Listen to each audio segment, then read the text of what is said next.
On a le droit de critiquer une religion, c'est la liberté de blasphème, c'est la liberté de parole. Il n'y a pas de mais derrière. Vous ne pouvez pas dire on a le droit de critiquer la religion, mais ça n'existe pas. On a le droit de critiquer la religion et on a le droit de critiquer la religion. Il n'y a pas de mais dans mes propos, mais je crois véritablement que... si vous avez dit mais tout à l'heure.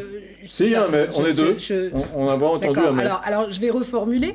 Il n'y a pas de mais, sous-entendant qu'il y a une condition à la liberté d'expression, si c'est pour être plus clair.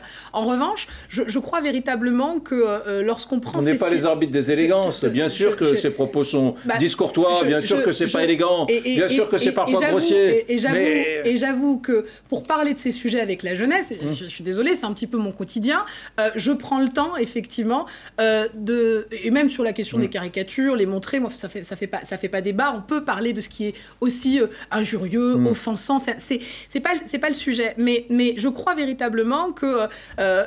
cette gamine, on l'a beaucoup instrumentalisée.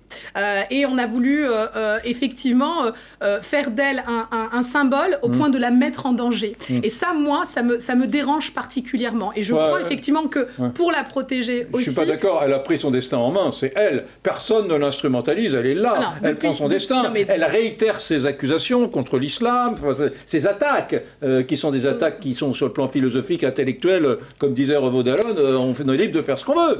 Mais enfin, personne ne l'instrumentalise, on a l'impression au contraire d'un immense champ de liberté. On a presque l'impression d'être dans les années 70 où on pouvait dire pique-pendre de toutes les religions. De la religion catholique, souvenez-vous les attaques contre le pape dans Charlie Hebdo, c'était sans arrêt. Les cathos en avaient marre. Pardonne-moi Eric de vouloir nuancer, et encore une fois, moi, vous savez, la première chose qui m'interpelle, c'est je me projette dans 10 ans et j'ai véritablement peur pour cette gamine de ce qu'elle peut être aussi... La peur.